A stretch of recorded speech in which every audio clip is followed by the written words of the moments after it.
Individualizacija pri izvajanju učnega procesa je odvisna od premišljenega načrtovanja pouka tako na letni oziroma programski ravni, kot tudi na izvedbeni ravni.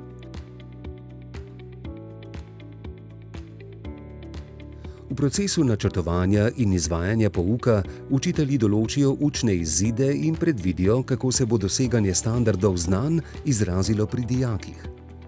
Pri načrtovanju upoštevajo predznanje in zmožnosti dijakov. Uporabljajo širok nabor prijemov poučevanja in za dijake pripravljajo didaktične dejavnosti, ki sledijo potrebam posameznikov in jim nudijo najboljšo možno podporo pri učenju. Pri načrtovanju praktičnega izvajanja pouka pri svojem strokovnem modulu dijakom poklicno delo vrtnarja poskušam približati tudi skozi problemsko in projektno delo. Na tak način se dijaki lahko konkretneje izobražujejo in usposabljajo za obvladovanje več medsebojno povezanih poklicnih nalog in bolj kompleksnih delovnih situacij, s katerimi se bodo srečevali pri opravljanju svojega poklica. Učiteljica na takšno delo dijake pripravi, jih skozi proces vodi in usmerja. Omogoča jim izgrajevanje in učvrščevanje novega znanja in spretnosti. Dijaki so akterji dejavnosti.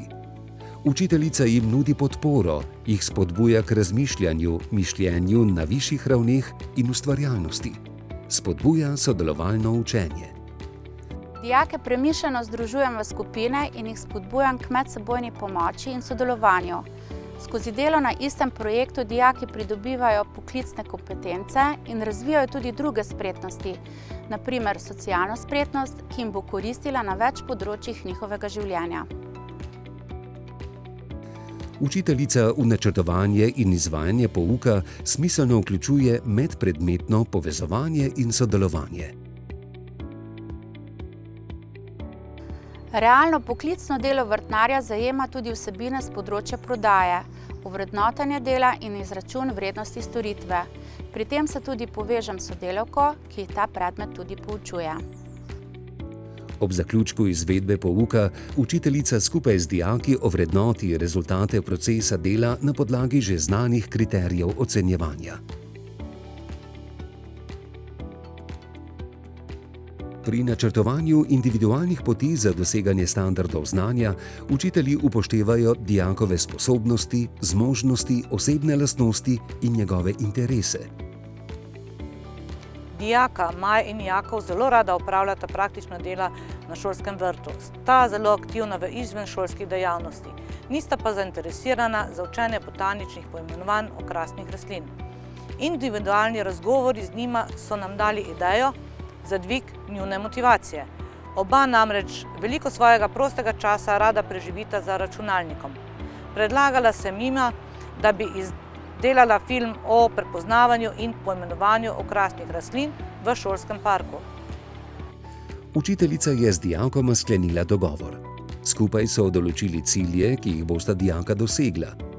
Njuna učna izkušnja je vključevala premišljeno rabo sodobne digitalne tehnologije kot učnega pripomočka za doseganje standardov znanja.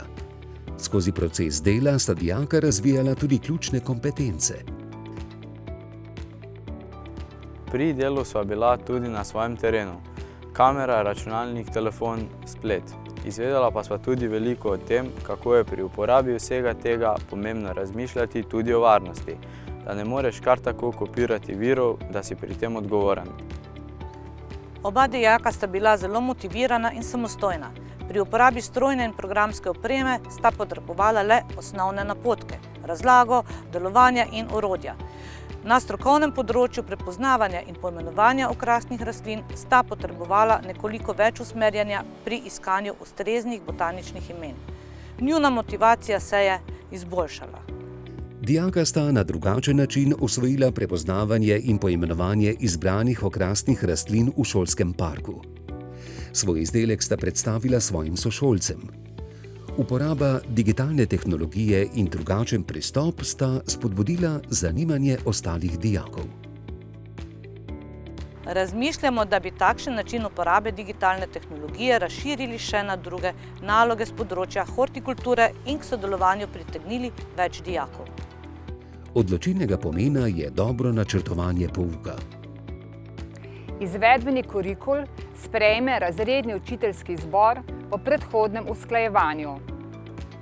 Običajno se najprej skupaj sestanemo učitelji, ki poučujemo stroko in si smiselno razdelimo učne cilje. V nadaljevanju se vključijo še učitelji splošnih predmetov. Takšen način načrtovanja in izvajanja pedagoškega dela zahteva veliko priprav, medsebojnega sodelovanja in učinkovitega koordiniranja med posameznimi učitelji na eni strani in vodjo praktičnega usposabljanja z delom na drugi strani. Pri zagotavljanju pogojev in spodbujanju šolskih timov za izvajanje individualizacije ima ključno vlogo vodstvo šole. Šolskim timom nudi tudi strokovno podporo, jih povezuje in spodbuja njihovo sodelovanje. Veliko razmišljamo o tem, kako naše dijake kar najbolje pripraviti tekom šolanja pri nas na izzive, ki jih čakajo v poklicnem življenju. Na šoli si prizadevamo vzdrževati v prakso in okolje vpeto učenje, ki vodi do trajnejšega znanja, motivacije in veselja do učenja. Nahajamo pa se tudi pred novo paradigmo sodobnega poučevanja. Nanjo lahko odgovorimo le z učenjem, usmerjenim v udeleženca izobraževanja.